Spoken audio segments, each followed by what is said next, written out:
Fupa, look at me. How do I look?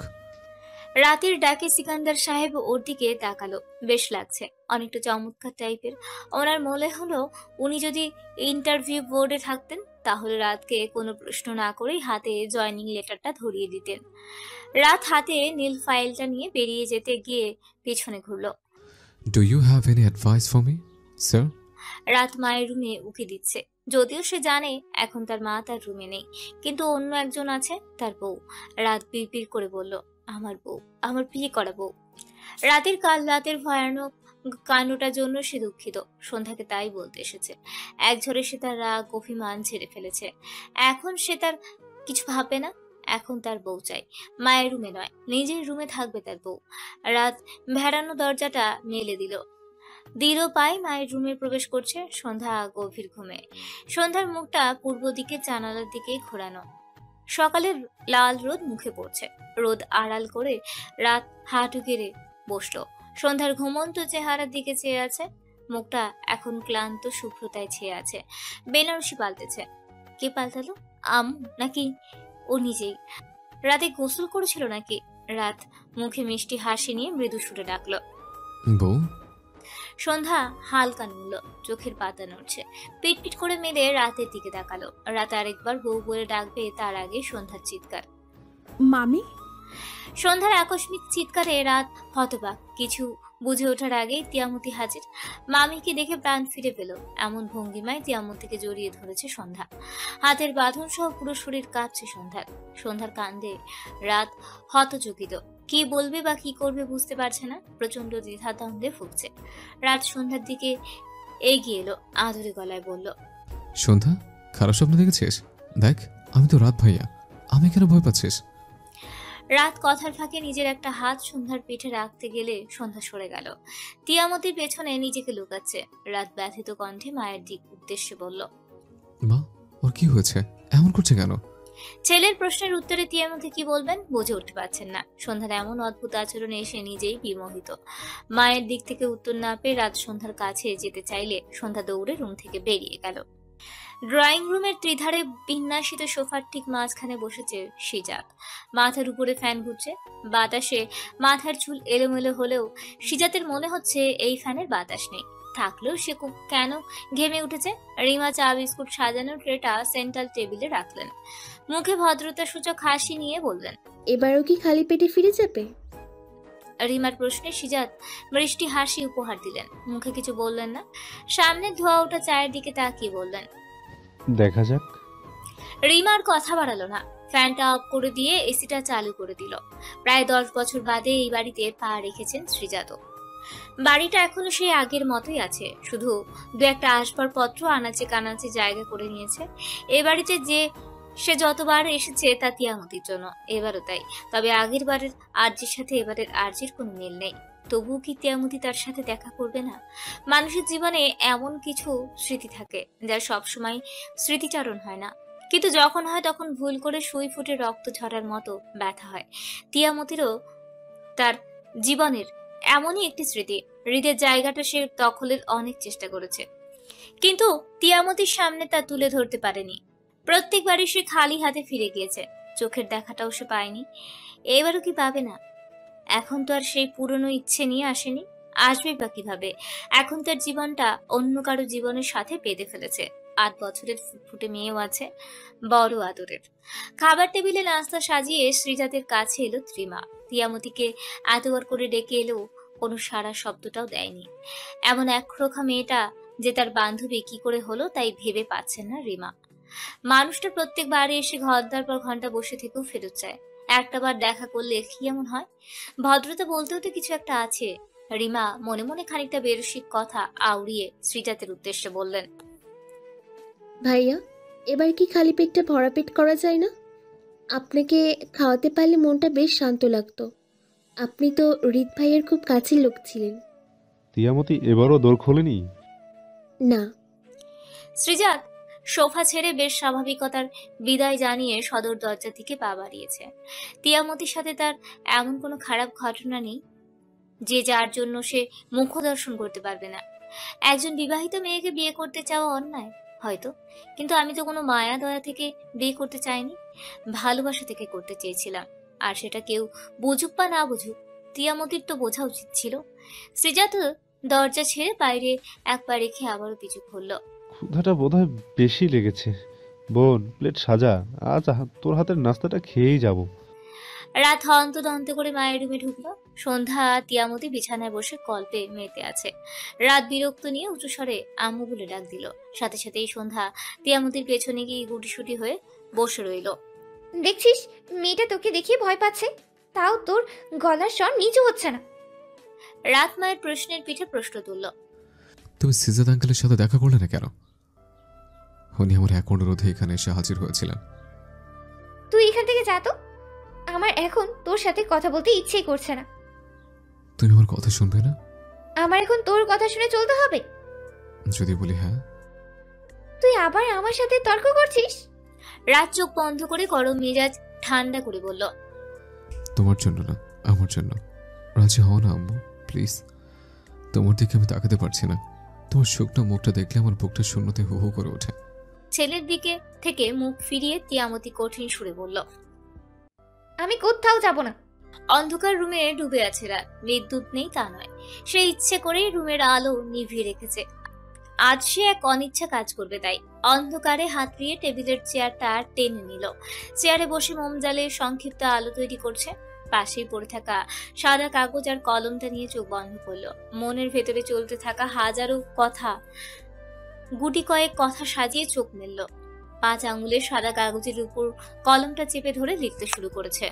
আমার আম্মুর স্বামী কেমন আছেন? নিশ্চয়ই খুব ভালো আছেন, থাকবে না কেন?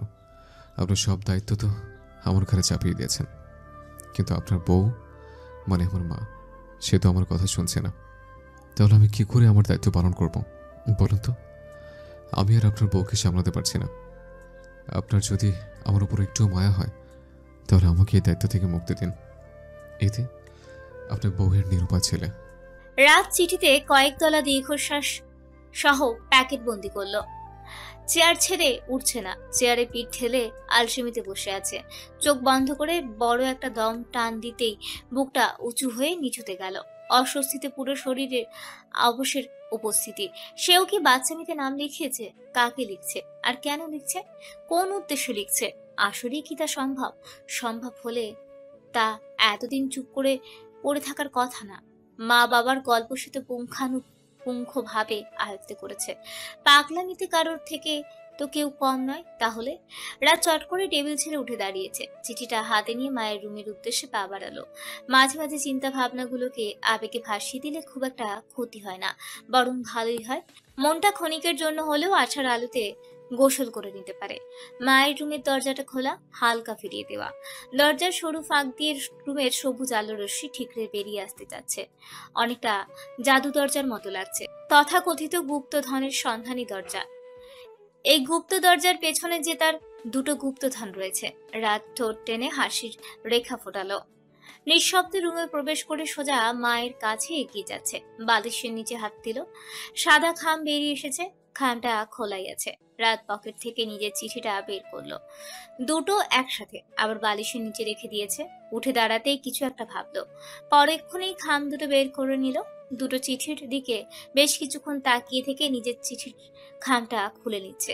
মায়ের ঘুমন্ত চেহারা তাকিয়ে ঠোঁট বাঁকানো হাসি।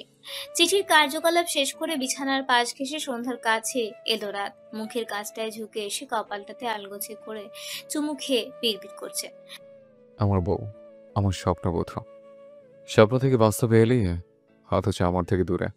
আমি যা চেয়েছি তা তুই আমাকে দিয়েছিস, আমি সামলে উঠেছে, কিন্তু তুই তোর পাওয়াটা কেন সামলাতে পারলি না? আমি তোর উপর রাগ ছাড়ি এড়াতে চেয়েছিলি। ইচ্ছেতে হোক আর অনিচ্ছেতে হোক, সেটাতে হয়েছে। তাহলে সেটা সামনে নিতে পারলি না কেন? যা পূর্ণকরণ করার শক্তি তোর মধ্যে নেই, সে চাও এত বছর ধরে পুষে রেখেছিলি কেন? আমার খুব কষ্ট হচ্ছে রে। আমি যা ভেবেছিলাম তাই হয়েছে।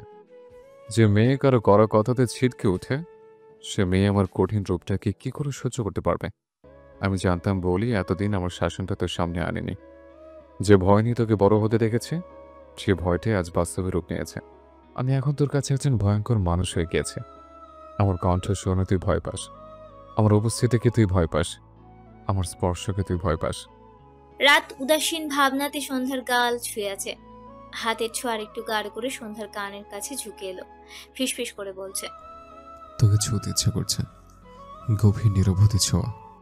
রাতের কথা শেষ হতেই সন্ধ্যা দুরন্ত গতিতে চোখ মেলল। চোখ দুটো রসগোল্লার আকার ধারণ করেছে। ঠোঁট কাঁপিয়ে চিৎকার দেবে অমনি রাত ওর মুখ চেপে ধরল। নিচু স্বরে বলল, চুপ, চিৎকার করবি না, আম্মু জেগে যাবে। রাত ধমক দিচ্ছে নাকি অনুরোধ করছে সেটা ভাবনায় নিচ্ছে না সন্ধ্যা। নিজের খোলা চোখ বন্ধ করে নিয়েছে। ডান হাতটা হাতড়িয়ে তিয়ামতি শরীর খামচে ধরল। রাত তুই? মায়ের বিস্মিত কণ্ঠে রাতের চোখ সন্ধ্যার দিক থেকে সরে গেল। মায়ের দিকেও পড়েছে। সেই সুযোগে সন্ধ্যা রাতের হাত থেকেও ছুটে গেল। রাতকে ধাক্কা দিয়ে সরিয়ে দিয়ে দৌড়ে খাটের অপর পাশে গিয়ে লুকিয়ে পড়েছে। রাত আর তিয়ামতির দুজনেরই চোখ তখন সন্ধ্যার উপর। সন্ধ্যা তিয়ামতির একটা হাত টেনে নিয়ে মুখ লুকিয়ে বলল, তোমার ছেলে আমাকে মেরে ফেলতে এসেছে, আমি এক্ষুনি দম আটকে মরে যাচ্ছিলাম। সন্ধ্যার কথাতে রাত বাকরুদ্ধ। শূন্য দৃষ্টি সন্ধ্যার আড়াল হওয়াতে। তুই ওকে মেরে ফেলতে এসেছিলি? রাত, তুই কি খুনি হতে যাচ্ছিস? মায়ের প্রশ্নে রাত হতমত। বউ আর মা মিলে তাকে খুনি বানিয়ে দিয়েছে।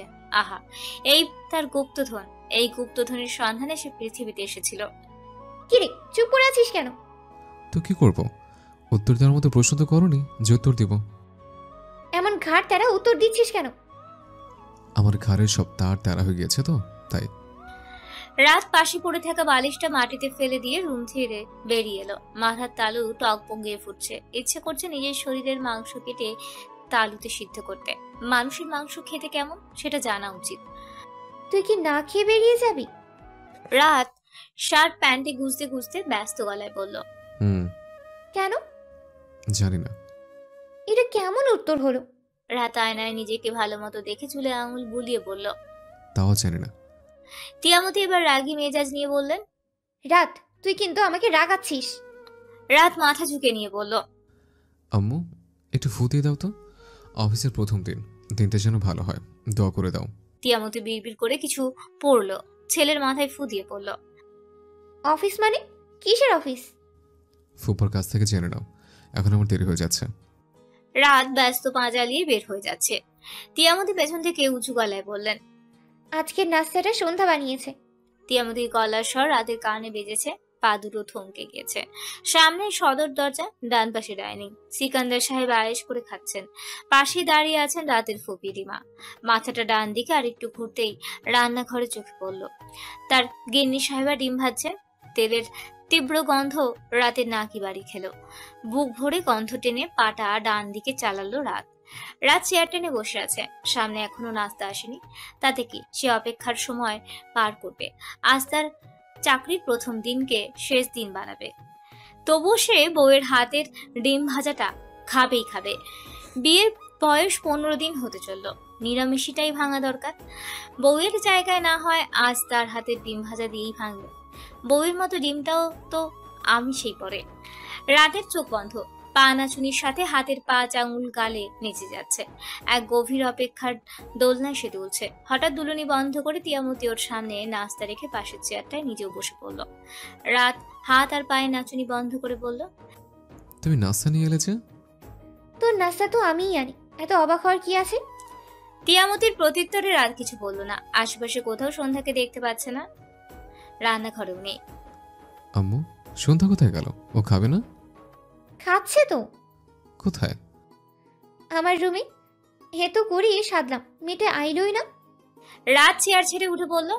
সামনে থাকা পানির গ্লাসটা ভেঙে কুড়িয়ে দিয়ে সদর দরজার দিকে চলে যাচ্ছে। আজ বেলা করে গোসল করেছে তিয়ামতি। শরীরটা কেমন জানি লাগছে। অসুস্থের কোনো গন্ধ নেই, এ অন্য গন্ধ। বুকের ভেতরটা কেমন কাঠ ফাঁপা অস্থিরতা জায়গা করে নিচ্ছে। এমন অদ্ভুত অনুভূতির সাথে সে আগেও পরিচিত হয়েছিল, তবে তা বহুদিন আগে, যখন তার হৃদ ভাইয়ের আসার খবর পেয়েছিল। কিশোরী বয়সের সেই অনুভূতিটা আজ এত বছর পর কেন নড়ে উঠছে তা বুঝতে পারছেন না তিয়ামতি। চুল থেকে ভেজা টাওয়ালটা খুলে হাতের রেখেই দাঁড়িয়ে রইলেন। জানালার কাঁচটা সরিয়ে নিয়েছেন। না চাইতেও বিকেলের ব্যস্ত পথে চোখ পড়ে যাচ্ছে, আর চোখটা কাউকে খুঁজছে। কিন্তু কাকে? কারো তো আসার কথা না। তাহলে রাতের জন্য কি? ছেলেটা সেই সকালে রাগ দেখিয়ে বাড়ি ছেড়েছে। পেটে খাবারটাও ফেলেনি। বাইরে থেকে কিছু একটা খেয়েছে নাকি কে জানে। যদিও কিছুক্ষণ আগে নিজেই কল করে জানিয়েছে বাহির থেকে খেয়ে নিয়েছে, সাথে এটাও তো জানিয়েছে আস্তে রাত হবে। তাহলে কার অপেক্ষায় চোখ দুটো বারবার পথপানে আটকে যেতে চাইছে। এ কি মামি, এই বেলা গোসল করলে যে? চুলের পানিটাও তো ঠিক মতো মুছুনি। তিয়ামতির হাত থেকে টাওয়ালটা নিয়ে চুল মুছতে শুরু করেছে সন্ধ্যা। তোমার কি শরীর খারাপ লাগছে? সন্ধ্যার প্রশ্নে তিয়ামতি পাওয়ার থেকে চোখ দুটোকে আলগা করলো, নিজেই নিজের চুল বেঁধে নিয়ে বলল, না, এমনি ভালো লাগছে না। চলো লুডো খেলি। সন্ধ্যার এমন খাপছাড়া বাক্যে তিয়ামতি অবাক। হঠাৎ লুডু এলো কোত্থেকে? তিয়ামতির মতামতের কোনো তোয়াক্কা না করে সন্ধ্যা রুম ছেড়ে বেরিয়ে গেল। মিনিট 5 পার করে এক হাতে লুডু আর এক হাতে ওর মা রিমাকে নিয়ে হাজির। রিমার মুখ দেখে বোঝা যাচ্ছে ওনাকে ঘুম থেকে তুলে এনেছে। মা আর মামিকে দুপাশে বসিয়ে সন্ধ্যা লুডুর গুটি গোছানোয় ব্যস্ত। রিমা তখনও হামি টেনে ঝিমোচ্ছে। তিয়ামতি সন্ধ্যার গুটি সাজানোর দিকে চেয়ে থাকলেও ডুবে আছে সন্ধ্যার মাঝে। মেয়েটাকে সে বুঝতে পারছে না। যে মেয়েটা সারাদিন রাতের আশেপাশে ঘুরঘুর করতো, সে মেয়েটা এখন রাতের অনুপস্থিতিতে স্বাভাবিক আচরণে আনন্দিত। তাহলে কি ও চাইছে রাত ওর জীবনে না আসুক? কিন্তু এটা কি করে হতে পারে? একটা ঘটনাকে কেন্দ্র করে এক আত্মা দুভাগে ভাগ হয়ে যাচ্ছে। আসলে কি রাতের উপস্থিতিতে সন্ধ্যার মনে ভয়ে জায়গা করে নেয়, নাকি সব এগুলো অভিনয়? এমন নয় তো, এটা ওর নতুন চাল। ও মামি, কোথায় হারিয়ে গেলে? তিয়ামতি ধ্যান না কাটিয়ে উত্তর দিল, তোর মাঝে। তোকে বোঝার চেষ্টা করছি। তোর মাঝে কি চলছে? তুই কি চাচ্ছিস বলতো? আমি আবার কি চাইলাম? রাতের সামনে পাগলের মতো আচরণ করছিস কেন? বিয়ে হয়েছে, স্বামীর সাথে সাথে ঘুরবি, তা না শাশুড়ির আচরণ নিজেই লুকোচ্ছিস। কি সমস্যা?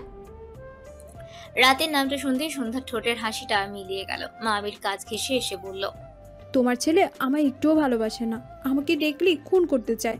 আমি এত জলদি মরতে চাই না মামি। সন্ধ্যার কথায় তিয়ামতির ভ্রু সংকুচিত। তা না হলে কি ওই দিন আমার গলা টিপে মেরে ফেলতে চাইছিল? কাল রাতেও তো আমার নাক মুখ চেপে ধরেছিল। তুমি দেখোনি? আমার এমন খুনি স্বামী চাই না। তুমি আমাকে একটা শান্তশিষ্ট ভদ্র ছেলে দেখে বিয়ে দিও তো।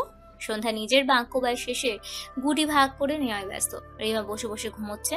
তিয়ামতি চোখ দুটো বড় করে হাঁ করে আছে। এই মেয়ে কি জানে এই কথাটা রাতের কানে গেলে সত্যি সত্যি খুন হয়ে যাবে? অফিস আওয়ার 5টা পর্যন্ত হলেও রাত বাড়ি ফিরেছে 8টার দিকে। নিজের শূন্য রুমটার দিকে তাকিয়ে শরীরের ঘামটা আরো বাড়িয়ে তুলছে। ক্লান্ত শরীরটা আরো বেশি ক্লান্ত লাগছে। চোখ বুঝে অনুভব করছে সন্ধ্যার অনুপস্থিতি। স্বামী সারাদিন খেটে এসেছে। কোথায় বউ দৌড়ে এসে ঘাম মুছে দিবে, দু একটা আদুরি গলায় ক্লান্তি দূর করে দিবে, দুটো চুমু খেয়ে ভালোবাসায় দুর্বলতাকে হাওয়ায় উড়িয়ে দিবে, তা না, সে এখন ফোন টিপায় ব্যস্ত। ইচ্ছে করছে নিজেই ফোন সেজে ওকে গিয়ে বলতে, নে এবার আমাকে টিপ। মনের ভেতরের আনচানটা সারাদিনেও কাটিয়ে উঠতে পারেনি তিয়ামতি। কাটাবে কি? যত সময় গড়াচ্ছে তত বাড়ছে। অস্থিরতাটা এতটাই বেড়ে গিয়েছে যে সে কোনো কাজই মন বসাতে পারছেন না। না বসে শান্তি পাচ্ছে না শুয়ে, এমনকি খাওয়াতেও এসেছে প্রচন্ড অনীহা।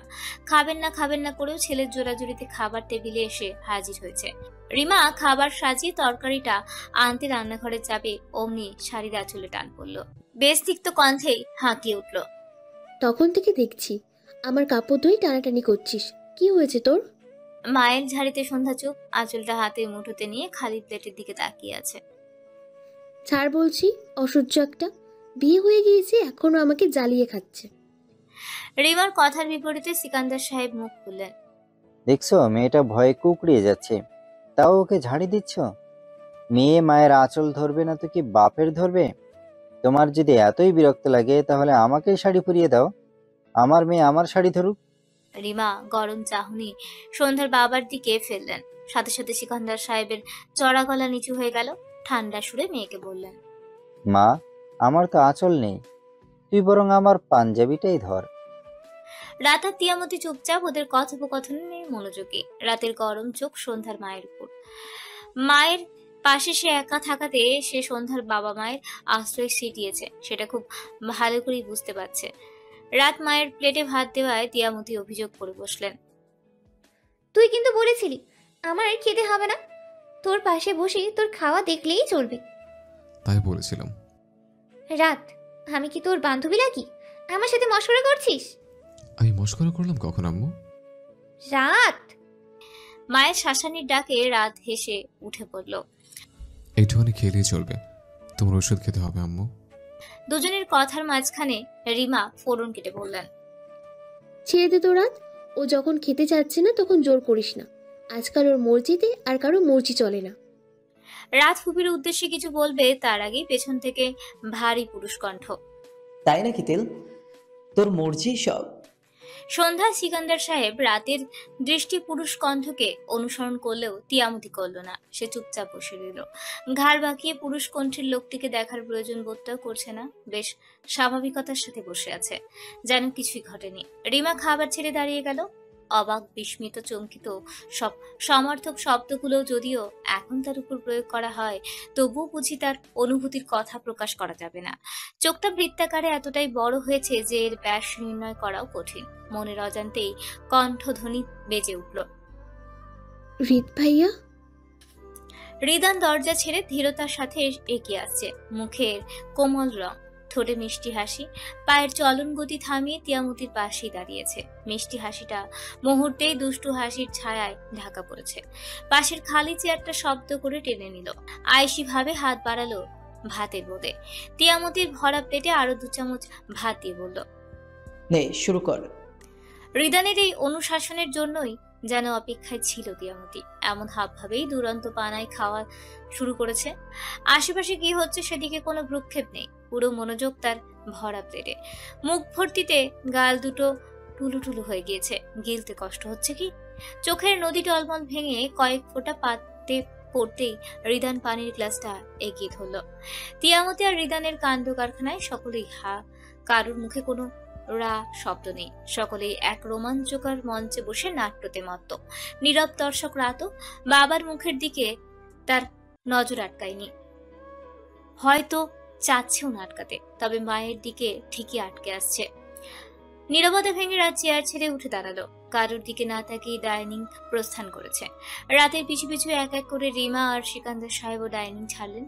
তিয়ামতি আর রিদানের উচ্চ বাক্যতে যা প্রকাশ পায়নি, নীরব বাক্যে তা ঠিক পাচ্ছে। সকলে চলে গেলেও সন্ধ্যা তখনও নিজ জায়গায় থম মেরে বসে আছে। পলকহীন চোখ নিয়ে মুগ্ধ দৃষ্টিতে চেয়ে আছে রিদানের দিকে। এক জায়গায় স্থির রেখেও শান্তি পাচ্ছে না, তাই সময় বেঁধে একবার তিয়ামতি তো আরেকবার রিদানের দিকে তাকাচ্ছে। যত দেখছে তত তার চোখ দুটো কপালে মিলছে। ঠোঁট দুটো একে অপরের থেকে দূরত্ব বাড়িয়ে তুলছে। ওপরের ঠোঁট আর নিচের ঠোঁট সর্বোচ্চ উপর্নিচ ছোঁয়ার আগেই মুখে ভারী দেওয়াল এসে পড়ল। সন্ধ্যার কোনো কিছু বুঝে উঠতে পারছে না। মাথা তুলে পেছনে তাকাতে রাতের হিসিস ধ্বনি। সন্ধ্যা কপাল কুঁচকে হাত পা নাড়িয়ে শব্দ করতে যাবেই তার আগেই রাত ওকে নিজের দিকে ঘুরিয়ে নিল। সময় পারের অপেক্ষা না করেই সোজা ওকে কোলে তুলে নিঃশব্দে হাঁটা ধরেছে। পিঠের সাহায্যে নিজের রুমের দুয়ার খুলে নিল রাত। সন্ধ্যার ছটফটানি আর মোচড়া মুচড়িতে ওর নাস্তে নাবুদ অবস্থা। বড় বড় পা ফেলে ওকে বিছানায় ফেলে দিল। বড়দের মাঝখানে বসে কি করছিলে? লজ্জা বলতে কি তোর মধ্যে কিছু আছে? সম্পর্কে তোর মামা মামি হয়, আর এখন তো শ্বশুর শাশুড়িও। রাতের কথায় মাথায় নিল না সন্ধ্যা। রাতের ওভাবে রাখাতে সন্ধ্যা না চাইতেও বিছানায় শুয়ে পড়েছিল। শোয়া থেকে উঠে দৌড়ে পালাবে তার আগেই বাধা পেল। রাতের হাত সন্ধ্যার পেটে শক্ত করে চেপে ধরে বলল, কোথায় যাচ্ছিস? এটা চুপ করে বস, তোর সাথে কথা আছে। সন্ধ্যা চাইলেও উঠে যেতে পারছে না। ভয় তার বুক শুকিয়ে কাট, জিহ্বাটাও কেমন খড়খড়ে হয়ে গিয়েছে। পিপাসা পাচ্ছে কি? রাত সন্ধ্যার মুখোমুখি বসলো। ওর মাথা নিচের দিকে ঝুঁকে আছে। কোলের উপর হাতের 10 আঙুল একে অপরের সাথে যুদ্ধে ব্যস্ত। কি হচ্ছে তোর? এমন আচরণ কেন করছিস? রাতের কণ্ঠের প্রত্যেকটা বাক্যে সন্ধ্যা যে কেঁপে কেঁপে উঠেছে তার আগের চোখে হয়নি। রাত সন্ধ্যার আর একটু কাছে চেপে এলো। ওর হাতের যুদ্ধ বন্ধ করতে আঙুলগুলো নিজের এক হাতে বন্দি করেছে। অন্য হাত সন্ধ্যার থুতনিতে রেখে নিচু মাথা উঁচু করলো। ওর বন্ধ চোখের কম্পন পাতাতেই রাতের তীক্ষ্ণ দৃষ্টি পাশ স্থির রেখে বলল, আমি তোর ভয় না, নিরাপদ আশ্রয়। তোর এমন আচরণ আমার বুকটা ফেটে যায়। সবকিছু ভেঙে চোরমার করতে ইচ্ছে করে। স্বপ্নবধূ, আমি যে তোর ভালোবাসার প্রতীক্ষা আছে। আর কত আমার ধৈর্যের পরীক্ষা নিবি? যখন ফেল করে বসবো তখন সহ্য করতে পারবি তো? আমি তোর ভালোবাসার পিপাসাতে ভুগছি, এবার তো আমার পিপাসা মিটিয়ে দে। আম্মুর কাছে যাব। রাতের শীতল কণ্ঠ মুহূর্তেই উষ্ণ হয়ে গেল। সন্ধ্যার দুগাল খামচে ধরে বলল, কোথাও যাবে না তুই। বউ হোস তুই আমার। আমার রুম মানেই তোর রুম। তুই এখানেই থাকবি, এখানটায় পড়ে থাকবি। সন্ধ্যার বন্ধ চোখ বেয়ে পানি পড়ছে। রাত লম্বা নিঃশ্বাস ছেড়ে ওর গাল ছেড়ে দিল। ওর হাত দুটো নিজের গলায় দিয়ে বলল, মেরে ফেলতে চাস আমাকে? তাহলে মেরে ফেল। এইভাবে সময় নিয়ে একটু একটু করে কষ্ট দিয়ে মারছিস কেন? নে, আমার গলা টিপে ধর। আমি একটুও বাধা দিব না। নিঃশ্বাসগুলো তো এমনিতেই থমকে আছে, ওরা একটু শান্তি পাক। সন্ধ্যা নিজের হাত সরিয়ে হাউমাউ করে কাঁদছে। এমন শব্দ করে তো বাচ্চারাও কাঁদে। কেন কাঁদছে? তাহলে কি ও এখনো বাচ্চাই রয়ে গেছে? ভুল সময়কে আপন করে নেয়নি তো? রাত সন্ধ্যার চোখের পানি মুছতে যাবে, তখনই ও পেছনে চলে গেল। বিছানার এক কোণে চেপে অনবরত কেঁদে যাচ্ছে। রাত বিছানা থেকে নেমে গেল। কিছুক্ষণ দুরন্ত গতিতে রুমে ছুটোছুটি করলো। সন্ধ্যার দিকে গরম মেজাজ ছাড়লো। বিড়বিড় করে নিজেকে ধমকালো। এক পর্যায়ে রুম ছেড়ে বেরিয়ে যেতে যেতে বলল, যা খুশি কর, কিন্তু এই রুম থেকে যদি এক পাও নড়েছিস তাহলে হাত পা কেটে গরম পানিতে সেদ্ধ দিব। রাত শব্দ করে দরজা আটকালো, কিন্তু কিছু একটা ভেবে নিয়ে বাইরে থেকে চিনিটাও দিয়ে দিল। ঘড়ির কাঁটা 10কে বিদায় দিয়ে 11তে ঠেকেছে। এই সময় তিয়ামতির ঘুমের তলদেশে অবস্থান করা উচিত, কিন্তু সে এখন রান্নাঘরে অবস্থান করছে। টেনশন, ভয়, অস্বস্তিতে সে বারবার ভিজে উঠছে। নিজের রুমে পা ফেলার কথা ভাবলেই বুক ধরফর করছে। এমন বিরক্তিকর পরিস্থিতিতে সে কিশোরী বয়সেও পড়েছিল। হৃদ ভাইয়ের আগমনের পর যখন তাকে চা বানিয়ে দিয়ে আসতে হয়েছিল, কিন্তু আজ সে চায়ের পাত্রে পানি বসিয়েছে, কিন্তু চা কাপে ঢালার আগেই শুকিয়ে যাচ্ছে। এমন কিশোরী বয়সের অনুভূতিগুলো এই বয়সে এসে বারবার আমাকে কেন বিরক্ত করছে? হৃদ ভাইয়ার জন্য? কিন্তু এখন তো উনি আমার স্বামী। তবুও কেন ভয়রা আমার শির দ্বারা কি উঠানামা করছে? এত বছরের দূরত্বের জন্য? তিয়ামতির ভাবনার চিৎ ধরে। রিমা চিৎকারে। চায়ের পানি আরেক দফা শুকিয়ে পোড়া লেগেছে। ধোঁয়ায় পুরো রান্নাঘর ঝাপসা। রিমা চুলার আগুন নিভিয়ে দিয়েছে। নাকে শাড়ির আঁচল চেপে ধরে বলল, এখানে থেকেও এখানে নেই, ব্যাপার কি? রিমার প্রশ্নে তিয়ামতি নির্ভীক। কি বলবে সে? কথাও খুঁজে পাচ্ছে না। রিমা তিয়ামতিকে রান্নাঘর থেকে টেনে বের করলো। হালকা খুসখুস কাশি পাচ্ছে তার। নিজেকে সামলিয়ে নিয়ে বলল, যার ভাবনায় হারিয়ে গিয়েছিস সে তোকে ডেকেছে, রেগে লাল। সেই তো চায়ের কথা বলে বেরিয়ে এলি, তারপর তো তোর কোনো হদিস নেই। আমাদের রুম থেকে বের করে দিয়েছে, এর মানে সে এখন তোকে ডাকছে, বুঝলি? তিয়ামতি লজ্জায় লাল। এমন লজ্জা যে তাকে এই বয়সেও পড়তে হবে, তাকে সে কখনো ভেবেছিল? এখনো দাঁড়িয়ে রইলি যে? তুই কি চাচ্ছিস এখন ভাইয়া এসে তোর চুল টেনে ধরুক? সহ্য করতে পারবি তো? রিমার দিকে তিয়ামতির আর্ত দৃষ্টি বিনিময়। তিয়ামতি ঠোঁট নাড়িয়ে কিছু বলবে, তার আগে রিমার অনিচ্ছা সুর। এসবের মধ্যে আমি নাই। এই বুড়ো বয়সে আমি কোনো লজ্জাতে পড়তে চাই না। ভাইয়াকে আমার থেকে তোর বেশি চেনা। রিমা হাত কাঁধের উপর তুলে নাতে না নাড়িয়ে নিজের রুমের দিকে ছুটল। তিয়ামতি রিমা চলে যাওয়ার দিকে বেশ কিছুক্ষণ তাকিয়ে রইল। কিছু সময় আরো পার করে চা বানিয়ে নিজের রুমের দিকে পা বাড়িয়েছে। শাড়ির আঁচল মাথায় দিতেই লজ্জা পাচ্ছে। তার পেছন দিয়ে টেনে বাম পাশের কাঁধে ফেলল। রুমের দরজায় আসতে হৃদস্পন্দন উচ্চ গতিতে বাড়ছে। রুদ্ধশ্বাসে দরজা মেলতেই তিয়ামতি থ মেরে গেল। পুরো রুম অন্ধকারে ঢাকা। হঠাৎ করেই ওর বুক জোড়ায় ভয় জায়গা করে নিচ্ছে। অন্ধকারকে সে ভয় পেত, তবে তা অল্প বয়সে। এখন তো সে ভয় পায় না। অন্ধকারকে আপন করেই তো দিব্যি রাত কাটাতে পারে। তবে আজ হঠাৎ পুরনো ভয় জেগে উঠছে কেন? তিয়ামতির হাত কাঁপছে, সাথে চায়ের কাপ। অন্ধকারেও তার হৃদ ভাইয়াকে খুঁজছে। একমাত্র সেই তার এই ভয় দূর করার অবলম্বন। কয়েক কদম এগিয়ে চারপাশে চোখ বুলালো। জানালাগুলো কি বন্ধ করা? এমন ঘুটঘুটে অন্ধকার তো হওয়ার কথা না। তিয়ামতি ভাবনায় আরেক পা এগুতেই ধপ করে পড়ে গেল। মেঝেতে পড়ে গেল। এতক্ষণে নাক ফেটে চিৎকার দেওয়ার কথা, ব্যথা পায়নি, মানে মেঝেতে পড়েনি। তাহলে পড়লোটা কই? তিয়ামতি হাত বাড়িয়ে বোঝার চেষ্টা করছে সে কোথায় পড়েছে। হাতে খসখসে কিছু লাগছে, মনে হচ্ছে চুল। ভালো মতো বোঝার জন্য আরেকটু নড়ে এদিক ওদিক যেতে হৃদান আঙুল কামড়ে ধরলো। আহ, লাগছে তো হৃদ ভাইয়া। তিয়ামতির হাত ছেড়ে ওকে ঘুরিয়ে নিল হৃদ।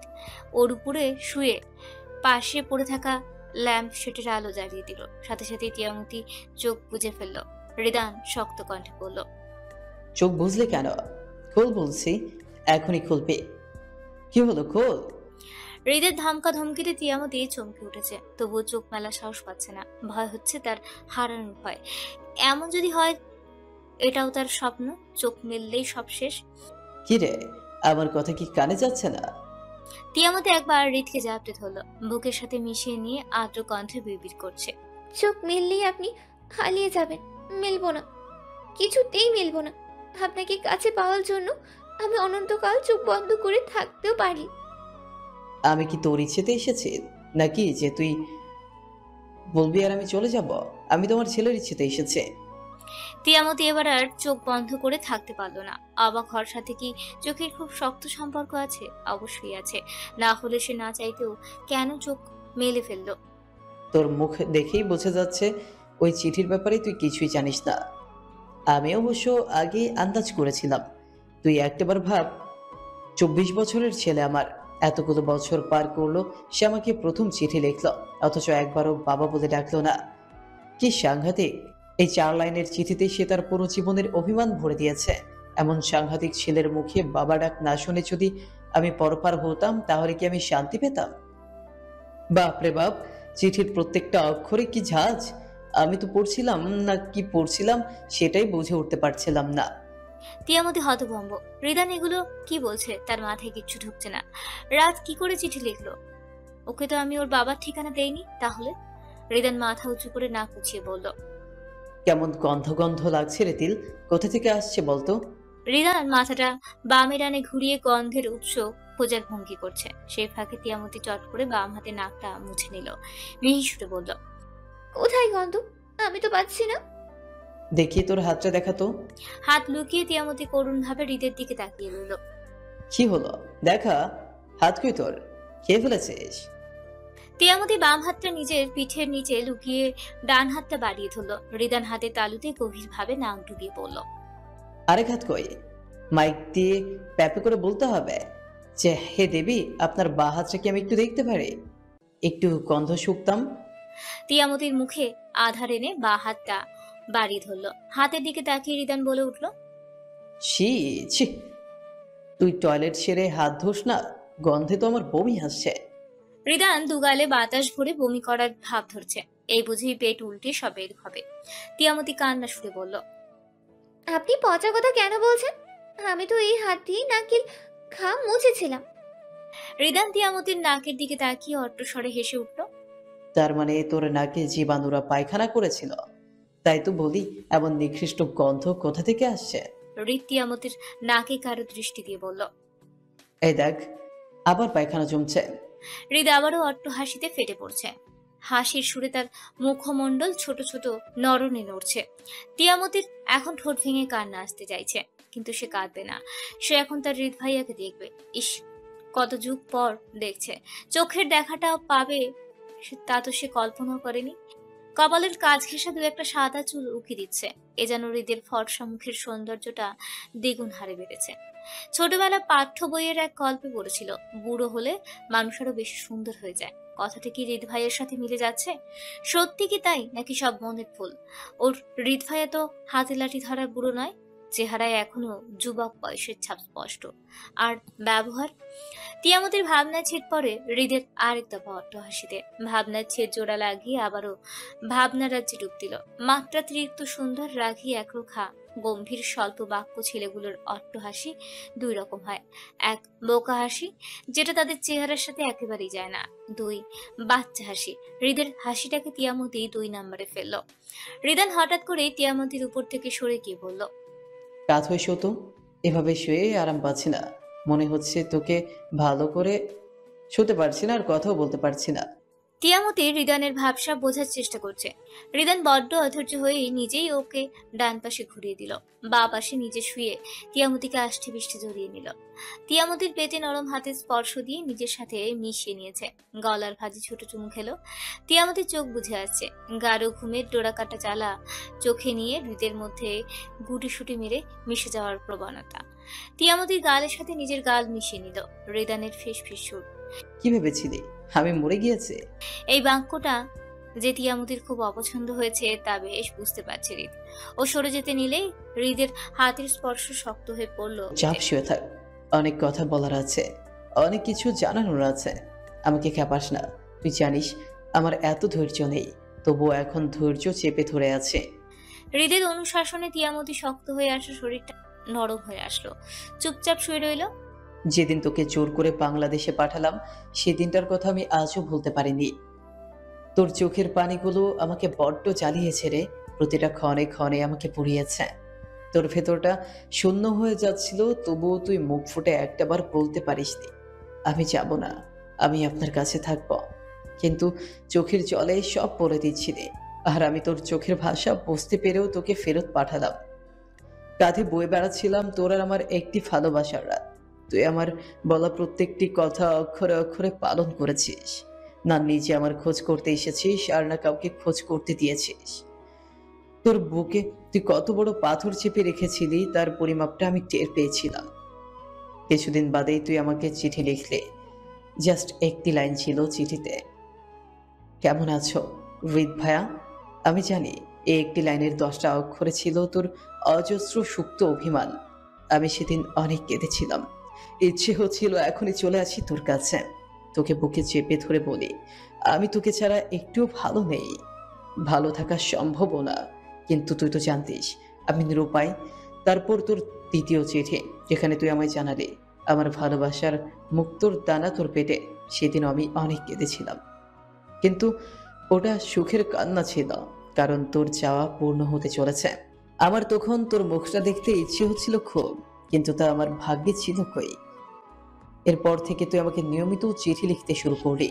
এখন আর 1-2 লাইন নয়, 1-2 পৃষ্ঠা ছাড়িয়ে যাচ্ছিল তোর চিঠি। খোটে খোটে তোর আর আমার ছেলের কথা লিখতে। তুই বিশ্বাস কর, তোর চিঠি পড়ার সময় আমি ভুলেই যেতাম আমি তোদের মাঝে নেই, অনেকটা দূরে, হয়তো কখনো কাছে আসতেও পারবো না। আমি তো সব আমার চোখের সামনে দেখতে পারতাম, মনে হতো তোরা আমার মাঝেই আছিস। এভাবেই চলছিল। তোর চিঠি আর আমার অসুস্থতা সমান তালে চলছিল। যত তোর চিঠি আসছিল তত আমার অবস্থা শোচনীয় পথে। দিনকে দিন শারীরিক দুর্বলতা আমাকে খেয়ে ফেলছিল। এর মাঝেই আমার ইউনিভার্সিটির এক শিক্ষক এসে হাজির। আমাকে খুব স্নেহ করতেন উনি, ছেলের মতো ভালোবাসতেন। উনি আমাকে দেখে খুব দুঃখ প্রকাশ করলেন, আমাকে বিভিন্ন হেলথ কেয়ারের পরামর্শ দিলেন, অনেক যুক্তি উপযুক্তিতে আমাকে বোঝাতে চাচ্ছিলেন। কিন্তু আমি নাছোড় বান্দা, যেখানে আমি জানতাম আমি আর কিছুদিনের অতিথি, সেখানে এসব ঝামেলায় গিয়ে কি হবে। আমার মতো ওনারও জেদ চেপে বসলেন, আমার এখানে ঘন ঘন আসতে লাগলেন। হয়তো খুব বেশি আমার মায়ায় পড়ে গিয়েছিলেন, অথবা কোনো এক অদৃশ্য টান অনুভব করছিলেন আমার জন্য। এভাবেই কেটে যাচ্ছিল আমার দিন। আমার অবস্থা এতই খারাপ যে আমি বিছানাবাসে, যেখানে ভেবেছিলাম হয়তো আর 1-2 বছর নিঃশ্বাস নেওয়ার শক্তি আমার, সেখানে 5 বছর কেটে গিয়েছে। তখন আমি দিব্যি নিঃশ্বাস নিতে পারছি, যদিও শরীরে তখন আমার নিয়ন্ত্রণের বাইরে। এদিকে তোর পাঠানো রাতের হাজারো ছবি, দুষ্টুমির ছন্দ আমার ভেতর লোভ জাগাচ্ছিল। মনে হচ্ছিল দুনিয়ার সব নিয়ম কানুনের বাইরে চলে যেতে, যেখানে আমার নিয়মে সব হবে, আমার ইচ্ছেতেই সব হবে, যেখানে থাকবো তুই আমি আর আমাদের ভালোবাসার রাত। নিজের ভাগ্যের সাথে লড়াই করে পেরে উঠছিলাম না। অবশেষে নিজের জেদ ছেড়ে স্যার আশ্রয়ে সেটে গেলাম। মনের কোনো ছোট্ট ইচ্ছা, দেখি না কি হয়। উনি বেশ উৎসাহেই আমাকে অন্যত্রে শিফট করালেন, যেখানে আমার মতো হাজারো রোগী আসার আলো খুঁজছেন। তাদের দেখে আমার মনে অন্যরকম বল তৈরি হলো। কঠোর নিয়ম কানুন, জীবন চর্চায়, চিকিৎসাধীনে আমার শরীরের অনেকটাই পরিবর্তন আসছিল। মনের ভেতর আবার ক্ষীণ আশার আলো জাগছিল।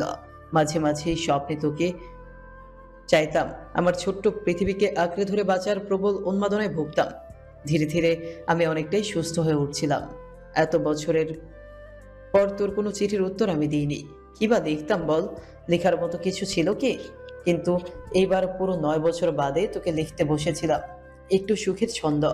কিন্তু ডাক বাক্সে চিঠি ফেলার আগেই আমার জীবনের ছন্দ পতন ঘটল। হঠাৎ করেই শরীর খারাপ হতে লাগলো। ডক্টররা চেক আপ করে জানালেন আমার শরীরে বাস করছে ব্লাড ক্যান্সার। আমি আবার ভেঙে পড়ি। আমার একটু একটু করে সাজানো সেই আশার আলো তমকা হওয়ায় আবার অন্ধকারে মিলিয়ে গেল। ছিঁড়ে ফেললাম তোর চিঠির উত্তর। ভেঙে গেল আমার জীবন চর্চার কঠোর নিয়ম। আমি আর ওখানে পড়ে থাকতে পারছিলাম না। একাকিত্ব আমাকে গ্রাস করে ফেলছিল। ডুবে যাচ্ছিলাম হতাশায়। আমি এতটাই ভেঙে পড়েছিলাম যে আমি আত্মহত্যার মতো জঘন্য কাজটাও করতে চেয়েছিলাম, কিন্তু আমার আশার আলো নিভে গেলেও স্যারের চায়নি। ওনার মধ্যে কিছু তো ছিল যা আমাকে নতুন জীবন দেওয়ার জন্য ওনাকে উন্মাদ করে তুলছিল। তার বেশ কয়েকদিন বাদে উনি আমার কাছে আসেন এক নতুন ইচ্ছের ফুল নিয়ে। উনি আমার শরীরে স্টেন্সের প্রতিস্থাপনের সিদ্ধান্ত নেয়। এটি বিভিন্ন ক্যান্সারের প্রতিকরণ করা হয়। 2003 সালে একজন এইডস রোগী ক্রমাগত স্টেম সেলের মাধ্যমে সুস্থ হয়ে উঠেছিল। সেই রেখা থেকেই স্যার আমাকে এই পদ্ধতি গ্রহণ করতে বলেন। যদিও এটি একটি ব্যয়বহুল, জটিল এবং ঝুঁকিপূর্ণ, আবার কোনো টেকসই ব্যবস্থাও না, কিন্তু যেখানে আমার বেঁচে থাকার সামান্য কোনো আশা নেই সেখানে আমি দ্বিমত প্রকাশ করে কি করব? আমি আমার নিজ থেকে নিজেকে বিসর্জন দিলাম। যা হবার হবে। তারপর ওনার তত্ত্বাবধানে আমি দীর্ঘ সময় কাটাচ্ছিলাম। ডক্টররা বারবার পরীক্ষা করেও কোনো পজিটিভ ফলাফল পাচ্ছিলেন না, তবে চেষ্টা চালিয়ে যাচ্ছিলেন। আর সেই চেষ্টাতেই আর তোর ভালোবাসার টানে মনে হয় আমার এত কিছুর মাঝেও নিজের নিঃশ্বাসটা আটকে ছিল। নিঃশ্বাসটা তো আর আমার নামে না, তোর নামেই চলছিল। তাই আজ আমি তোর কাছে। আমি এখনো পুরোপুরি সুস্থ নই, আর কখনো হয়তো হয়ে ওঠাও হবে না, তবু আমার কোনো দুঃখ নেই। আবার যে তোর কাছে, তোর ছোঁয়ায় বুক ভরে নিঃশ্বাস নিতে পারছি, আমার এতেই চলবে। আমি জানি না কি করে কি হয়েছে, তবে সৃষ্টিকর্তা চাইলে কিছুই অসম্ভব নয়। কতদিন বাঁচবো জানি না, তবে তোকে ছাড়া আমি আর এক সেকেন্ডও বাঁচতে চাই না। এমনিতেও আমাদের দেশের গড়াও 60 থেকে 65 বছর, আমি তো অলরেডি প্রায় 50 বছরে রয়েছে। তাহলে আর কিসের চিন্তা? সুস্থ হোক আর অসুস্থ, হাতে সময় খুব কম। এই কম সময়টাকে আমার তোকে চাই। কিরে, থাকবি তো আমার হয়ে? তিয়ামতি তখনও চুপ, আজ যেন তার কর্ণদয় সার্থক। এই মানুষটার কণ্ঠ শোনার অপেক্ষায় তো সে বেলায় বেলায় বিরস সময় কাটিয়েছে। রিদান তিয়ামতির বুকে মাথা রেখে বলল, তোর ভালোবাসায় আমি সত্যি মুগ্ধ। এত ভালোবাসা তুই কোথা থেকে শিখলি বলতো? তিয়ামতি রিদানের চুলে আঙুল ঢুকিয়ে বলল। আপনার থেকে? রিদান সাথে সাথে ওর বুক থেকে মাথা সরিয়ে ফেলল। তিয়ামতির দিকে সন্ধিহান দৃষ্টিতে চেয়ে আছে, কপাল কুঁচকে বলল, আমি কি কখনো বলেছি আমি তোকে ভালোবাসি? বললেই কি, না বললেই কি, আমি সব বুঝি। বাবা, এত বুঝো? তিয়ামতি লজ্জায় চোখ সরিয়ে নিতে রিদান ওর কপালে চুমু খেয়ে বলল, আমি তোর এখানে ছিলাম বলেই আজ আবার ফিরে এলাম। যদিও ইচ্ছে ছিল আরো কিছুদিন পর আসবো, কিন্তু মা ছেলের জন্য আর দূরে থাকতে পারলাম কই। রিদান সন্ধ্যার বাম হাতটা নিজের চোখের সামনে ধরল। শাহাদাত আঙুলে নিজের পরিয়ে দেওয়া আংটি দুটো এখনো চকচক করছে। খুব বেশি যত্ন করেছিল এই মনে হয়। রিদান ঠোঁটে মিষ্টি হাসি এনে আরেকটা প্লাটিনামের সরু আংটি পরিয়ে বলল, তোর যত্নের আরেকজন ভাগিদার বানালাম। মানে? সেবার তোর আর আমার ভালোবাসার রাত এসেছিল, এবার তোর আর আমার ভালোবাসার ভোর আসবে। তিয়ামতি চোখ দুটো বড় হয়ে আসছে বুঝতে পেরে হৃদ ওর হাত দিয়ে চোখ ঢেকে দ্রুততার সাথে বলল, একদম অবাক হওয়ার ঢং করবি না। তুই যদি ভেবে থাকিস বয়সের দোহাই দিয়ে আমাকে দূরে রাখবি, সমাজের দোহাই দিয়ে আমাকে দমিয়ে রাখবি, তাহলে আমি শুনবো না। আমি কোনো দোহাই শুনবো না, কোনো মানা শুনবো না, কোনো বাধা মানবো না। আমার সব চাই, আমার তোকে চাই, আমার বউকে চাই, নতুন বউয়ের মতো চাই। তোর লাজুক মুখ দেখতে চাই, বাবুর ভাড়ে বড় হওয়া পেটে চুমু খেতে চাই, আমার ছোট্ট বাবুকে কোলে নিতে চাই, ওর মুখে প্রথম বলি শুনতে চাই, আমার বুকে নিয়ে ঘুম পাড়াতে চাই, আমার হাত ধরে হাঁটা শেখাতে চাই, আমার সব সব সব চাই। ঠিক আমার এক ছেলেকে তুই তোর মতো করে বড় করেছিস, আর এক ছেলেকে আমার মতো করে বড় করব। তুই কিচ্ছু বলবি না, কিচ্ছু না। তিয়ামতি জোর করে রিদানের হাতটা নিজের থেকে সরিয়ে বলল, এক ছেলে থাকতে আবার ছেলে কেন? আমার তো এখন মেয়ে চাই। তিয়ামতি নিজের কথা শেষ করে দাঁত দিয়ে জিহ্বা কেটে নিল। ইস, এটা সে কি বলে ফেললো! লজ্জায় তিয়ামতির বিছানার সাথে মিশে যেতে ইচ্ছে করছে। তিয়ামতির মনের অবস্থা বুঝতে পেরে রিদান শব্দ করে হেসে উঠল। এটা যেন তিয়ামতির লজ্জা দ্বিগুণ হারে বেড়ে গেছে। ইচ্ছে করছে হৃদ ভাইয়াকে ফেলে দৌড়ে পালিয়ে যেতে। সত্যি কি পালাবে? কিন্তু যদি ধরে ফেলে, তিয়ামতি কিভাবে পালাবে? সেই ছক সাজানোতে ব্যস্ত। রিদান নিজের হাসির ইতি ঘটিয়েছে অনেকক্ষণ। তিয়ামতির ঠোঁটের কোণে তিলটাতে তার লোভাতুর দৃষ্টি। গভীর ছোঁয়ার লোভ জেগে উঠেছে অন্তরে। এক নিমিষেই এত লোভ তার কি করে জাগলো? রিদানের থমকে থাকা হাতটা হঠাৎই চঞ্চল হয়ে উঠল। নিজের ঠোঁটে রিদানের হাতের ছোঁয়ায় তিয়ামতির মনে আঁকা পালানোর ফোন দিতে ব্যাঘাত ঘটেছে। এক সুখকর অনুভূতির উপস্থিতি অনুভব করছে। অনুভবটা আরো দৃঢ় হলো রিদানের ঠোঁটের স্পর্শে। বহু বছর আগের একটি রাত দুজনের মনে দাগ কেটে দিয়েছিল। শুধু কি মনে, মনের সাথে শরীরেও যে দাগ কেটে দিয়েছিল। সেই দাগ এতটাই গভীরে চলে গিয়েছিল যে আজ আবার সেই পুরনো পরিচিত মানুষটার স্পর্শে থপথপ করে জেগে উঠতে চাইছে। যা পাওয়ার ছিল তা পাওয়া হয়নি, তাই বলি কি সে পাওয়ার ইচ্ছেটা নিভে যাবে? অপূরণীয় ইচ্ছেরা কখনোই নিভে যায় না। মনের এক কোণে ঠিক ঘাপটি মেরে বসে থাকে, অপেক্ষায় থাকে এক নতুন শুভক্ষণের, নতুন করে জেগে ওঠার উদ্যমের, নতুন করে পূর্ণতা পাওয়ার আকাঙ্ক্ষার। আর সেই ইচ্ছে যদি হয় শরীরের, তাহলে তো কথাই নেই। সেই ঘাপটি মেরে বসে থাকা ইচ্ছেটা হঠাৎ করেই জ্বলে উঠেছে। পরিপূর্ণভাবে নিজেকে জ্বালিয়ে শেষ করে দিতে চাচ্ছে দুজনের শরীরে। রিদানের ঠোঁটের আদরে তিয়ামতির গলার বিস্তর টয়টম্বুর ভালোবাসার মানুষটির গভীর ছোঁয়ায় যখন তিয়ামতির অনুভূতির উচ্চতর শিখরে পৌঁছবে, ঠিক তখনই তিয়ামতি অন্য কিছু অনুভব করলো। নিজের খোলা গলায় হৃদের উষ্ণ ঠোঁটের মধ্যে আরেকটি উষ্মার ছোঁয়া, তরল উষ্মা।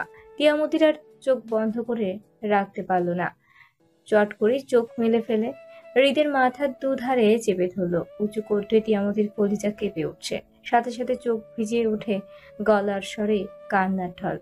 আপনার চোখে পানি কেন লিত ভাইয়া? তিয়ামতি চোখে চোখ রাখার সাহস পাচ্ছে না হৃদ। বাতাসের ন্যায় সরে আসে তিয়ামতির কাছ থেকে, অন্য পাশে মুখ করে অপ্রস্তুত সরে। কোথায় পানি? কিসের পানি? তিল শোয়া থেকে উঠে পড়ল, শাড়ির আঁচলটা বুকে জড়িয়ে হৃদের কাছে এসে বলল, আমি আপনার চোখে পানি দেখেছি। আপনি কাঁদছিলেন। কেন কাঁদছিলেন? কি হলো বলুন না। তিয়ামতির কথার পিঠে হৃদ কিছু বলছে না, বলবে কি করে? গলা তো তার বন্ধ হয়ে আসছে। তার চোখ নয়, গলা চিরে বেরিয়ে আসতে চাইছে এতদিনের পুষে রাখা জমানো পানির দানা। চোখের পানিগুলো এত বেশি স্পর্শকাতর কেন? আপন মানুষের ছোঁয়া পেতে না পেতেই ভেঙে পড়তে চাচ্ছে। তিয়ামতি কিছু ভেবে না পেয়ে শব্দ কান্নাতেই ভেঙে পড়ে বলল, বুঝেছি, আপনি আবার আমাকে ছেড়ে চলে যাবেন, আবার আমাকে একা কোলে। তিয়ামতিকে কথা শেষ করার সুযোগ দিল না হৃদ।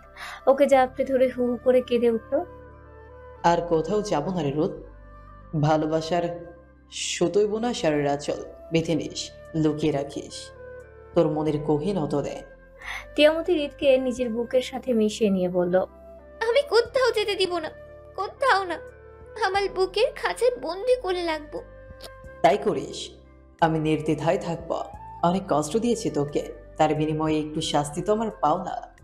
সৃষ্টিকর্তা হয়তো সেই পাওনা চোকাতেই আবার আমায় তোর কাছে পাঠিয়েছে। তিয়ামতি হৃদের মুখটা হাতের আঁচলে নিয়ে কান্না মিশ্রিত হাসি হাসলো, চোখের পানি মুছতে মুছতে বলল, আমি তো ভেবেছিলাম আপনার হাসিটাই বাচ্চাদের মতো, কিন্তু এখন তো দেখছি আপনার কান্নাও বাচ্চাদের মতো। আপনি কি আমার বাচ্চা বল? রিয়াদ তিয়ামতির দুষ্টু কথাতে চুপ করে রইল। ওর দিকে সূক্ষ্ম চাহনি একে ধীর কণ্ঠে বলল, তুই অনেক বড় হয়ে গিয়েছিস রে, অনেক বড়। আমার সেই ছোট্ট তেলটা আজ কত কি বুঝতে শিখেছে। যেখানে আমি একজন ছেলে হয়েও আমার একাকিত্বের বোঝা বইতে না পেরে এক জঘন্য কাজে প্ররোচিত হয়ে পড়েছিলাম, সেখানে তুই মাত্র 18তে পা দেওয়া এক মধুতরণী হয়ে সবটা মেনে নিলি। শক্ত হাতে সবটা সহ্য করে বছরের পর বছর কাটালি। না আমার উপর কোনো অভিযোগ তুলেছিলি, না ভাগ্যকর্তার উপর। কিভাবে পারলি তুই? তোর জায়গায় অন্য কেউ হলে হয়তো এতদিনে অন্য কোনো পুরুষ। চুপ! কি সব আজগুবি বলছেন? শক্ত হওয়ার সেলা উপহারটা তো আপনিই আমাকে দিয়েছিলেন। নরম হলে যদি গলেই যেতাম, তাহলে শুধু আপনাকে না, আমার ভালোবাসার উপহারটাকেও যে অপমান করা হতো লিট ভাইয়া। আমার জন্য তুই অনেক কষ্ট পেয়েছিস, নিজের ইচ্ছেকেও তোকে অনেক কষ্ট দিয়েছে। আর নয়, এবার তোকে আমি ভালোবাসা দিতে চাই, ভালোবাসার শেষ ফোঁটাটাও তোর কপালে আঁকতে চাই। রিতিয়ার মধ্যে দু হাত নিজের হাতের আবদ্ধ নিয়ে বলল, এই তোকে আমি প্রমিস করছি, আমার জন্য তোর চোখের অমূল্য সম্পদের এক ফোঁটাও বের হবে না। হৃদের কথা শেষ করতে না দিয়েই তিয়ামতি ওর ঠোঁটে নিজের ঠোঁট ঢুকিয়ে দিল। আবদ্ধের বাঁধন থেকে নিজের হাত ছুটিয়ে নিল। হৃদের হাত নিজের শরীরের দিকে জড়িয়ে ধরল। তিয়ামতের শরীরে কম্বল জড়িয়ে দিল হৃদ। ওর কপালে ভালোবাসার স্পর্শ মেখে দিয়ে রুম ছেড়ে বেরিয়ে গেল। জোর কদম ফেলে দাঁতের রুমের দিকে এগুচ্ছে। বন্ধ দরজাটার বাইরে দাঁড়িয়ে সে। ছিটকিনি বাইরে থেকে লাগানো, কোথাও আছে সে। হৃদান ভাবনায় ডুবে পা বাঁকিয়ে চলে যেতে গিয়েও থমকে গেল। কিছু একটা আন্দাজ করতে পেরেছে কি? আন্দাজের তীর কতটা সূক্ষ্মতা জানার ইচ্ছেতেই বন্ধ দরজা খুলে ফেলল। যা ভেবেছিল তাই। বিছানার শেষ প্রান্তে এক কোণে আধশা হয়ে পড়ে আছে সন্ধ্যা। গলে যাওয়া মোমের ন্যায় চোখের পানি দাগ কেটে আছে সন্ধ্যার চোখের নিচে। হৃদান ঠোঁট দুটো প্রসারিত করে মনে মনে আওড়ালো, ছেলেটা আমার সত্যি কি পাগল হয়ে গিয়েছে? হৃদান সন্ধ্যার মাথার নিচে বালিশ রাখলো। সন্ধ্যার শরীরে পাতলা চাদর দিয়ে ঢেকে ফিরতি পথে পা বাড়াচ্ছে। নিশি রাতের শেষ প্রহর। সাদা মেঘের সাথে চাঁদের লুকোচুরি খেলা চলছে। ছাদের ঠিক মাঝখানে রাত শুয়ে আছে। বালিশ হিসেবে নিজের দু হাতের মুঠোকে ব্যবহার করছে। চোখের সরল দৃষ্টি চাঁদ মেঘের লুকোচুরিতে। সেও কি এই চাঁদের মতো? যেই সুখের আলো শরীরে মাখতে যায় তখনই কষ্টগুলো মেঘের ন্যায় তাকে ঢেকে ফেলে। মাঝে মাঝে মেঘের কাছে পরাজিত হয়ে চাঁদ যেমন অভিমান করে হারিয়ে যায়, আজ সেও এমন হারিয়ে যাওয়ার পথে। তার আকাশেও যে এখন বৃষ্টির ঢল নেমেছে। রাত প্রাণহীন নিঃশ্বাস ছেড়ে চোখটা বন্ধ করলো। হৃদান সিঁড়ি বেয়ে ছাদে এসেছে অনেকক্ষণ। ছেলের পাশে দাঁড়িয়েছিল। নিজের রুমের বিছানাটা কি ছোট হয়ে গেল যে ছাদটাকে বিছানা বানিয়ে নিয়েছে? হৃদান নিঃশব্দে ছেলের পাশে শুয়ে পড়ল। রাতের মাথার নিচ থেকে ওর একটা হাত টেনে বের করলো। হাত বালিশটা ভাগ করে নিয়ে আরাম করে চোখ বন্ধ করে নিল। নিজের দু হাত নিজের বুকের উপর বিছানো। হৃদানের এমন কর্মকাণ্ডে রাতের অবস্থার কোনো প্রতিক্রিয়া নেই। শুধু একবার পলক ফেলে পাশের লোকটিকে দেখে নিল। হৃদান বন্ধ চোখেই বলল, বড় হয়ে গিয়েছিস, তোকে তো আর আমার বুকে শোবার আমন্ত্রণ করতে পারবো না, তাই তোর হাতটাই বালিশ বানিয়ে নিলাম। ওজনটাও কি বেশি? আমার শরীরের নয়, তোর চমাট বাঁধা রাগের রাগ নাকি অনুরাগ? হৃদানের প্রতিধ্বনিতে রাতের মনোযোগ ক্ষুণ্ণ। পাশ ফিরে তাকাবে কি তাকাবে না তাই ভাবছে। বাধা অনুভব করছে, অদৃশ্য বাধা। কিন্তু কেন? তাহলে কি এই মানুষটার জন্য তার মনেও চাপা অভিমান রয়েছে? ছেলের দিক থেকে কোনো উত্তর পেল না হৃদান। এতে যেন উৎসাহ পেল।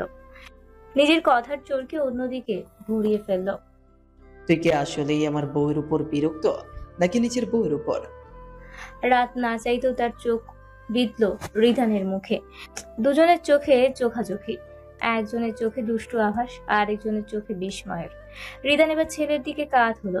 ডান হাতটা মেঝেতে ভর দিয়ে গাল ঠেকিয়ে বলল, চিঠি লেখার সময় তোর চোখে পানি এসেছিল, মনে ভাবনা এসেছিল, কপালে বিরক্তির ভাঁজ পড়েছিল, এমনকি নাক থেকে শ্বাস পড়েছিল।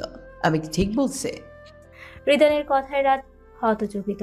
যে মানুষের সাথে তার কোনো সম্পর্ক ছিল না, চোখের দেখা মনের দেখা কিছুই নেই, সে কিভাবে জানলো তার অদৃশ্য অনুভূতির কথা? তাহলে কি একেই বলে রক্তের বন্ধন?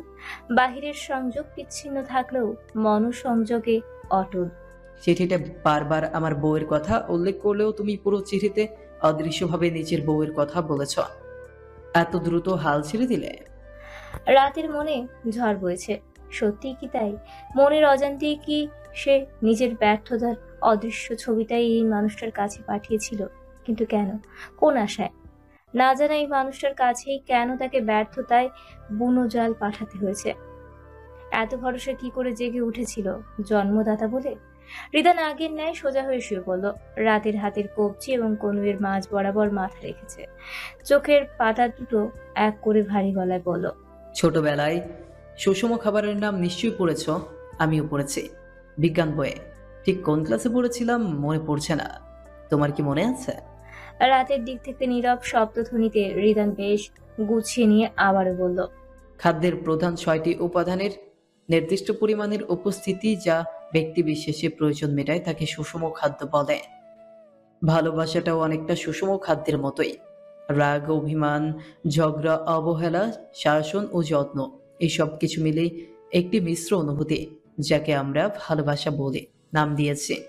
ভালোবাসা শব্দটিকে যথার্থ মর্যাদা দিতে হলে তোকে ওই মিশ্র অনুভূতিগুলোর দিকে খেয়াল রাখতে হবে। যখন যেটার প্রয়োজন তখন তোকে সে নির্দিষ্ট পরিমাণটাকেই ব্যবহার করতে হবে। যদি তুই নির্দিষ্ট এর বাইরে চলে যাস তাহলে ভালোবাসার অপমান হবে, আর সে অপমানটা সহ্য করতে না পারে ধীরে ধীরে নিজের জায়গা থেকেই প্রস্থান করবে।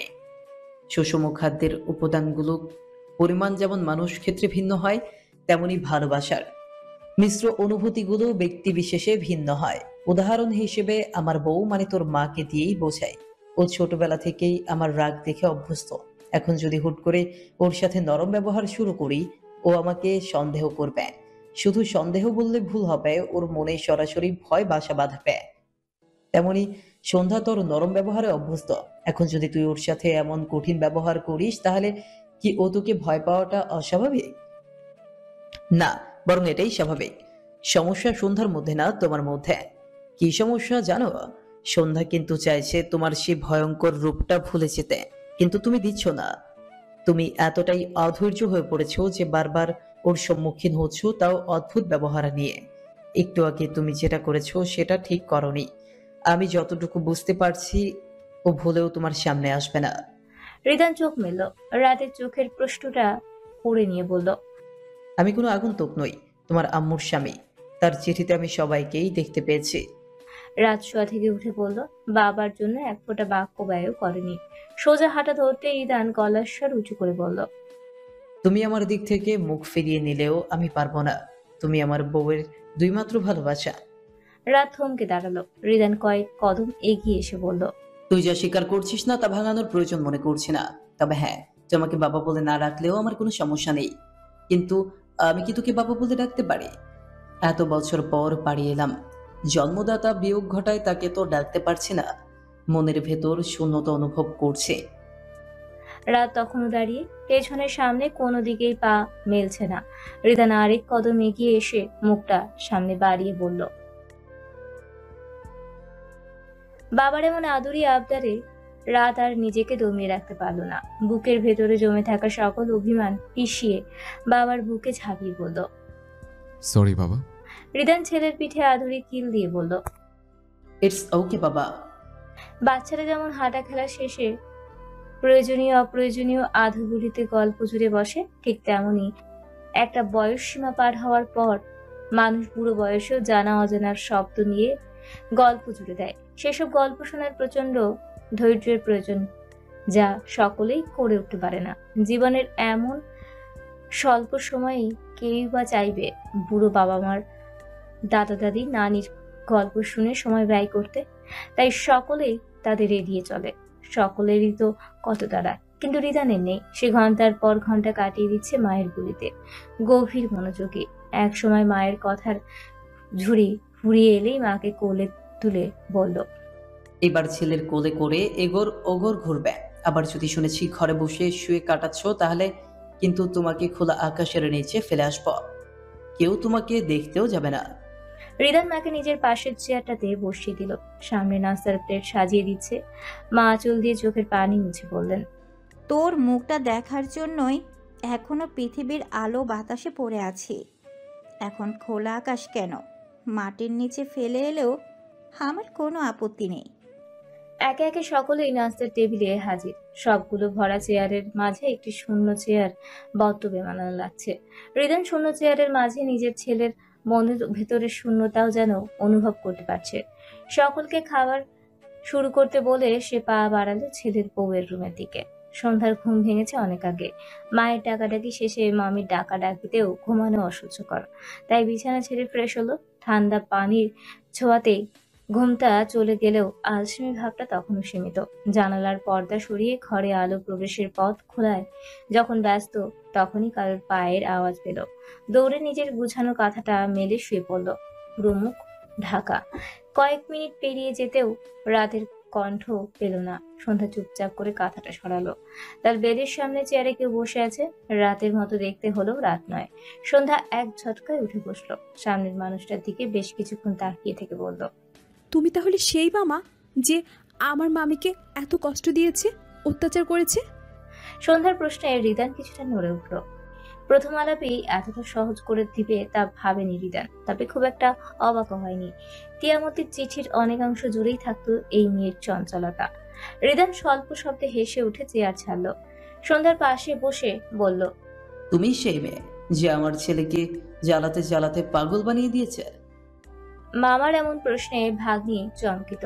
গলার সুরে নেমে এসেছে ইতস্ততা। আমতা আমতা টেনে বলল, আমি কেন জ্বালাতে যাব? তোমার ছেলেই তো আমাকে জ্বালাচ্ছে। রিদান সন্ধ্যার মাথায় হাত রাখলো, নরম সুরে বলল, সম্পর্কে তুই আমার অনেক কিছু হোস, সব ছেড়ে তোকে আমি মা বলেই সম্বোধন করলে তোর কোনো আপত্তি আছে? সন্ধ্যা মাথা নিচু করে বামি ডানে দুলালো। বেশি কিছু বলবো না, এক লাইনে বলছি, আমি জানি আমার মা যথেষ্ট বুদ্ধিমতী, সে ঠিক বুঝে নিবে।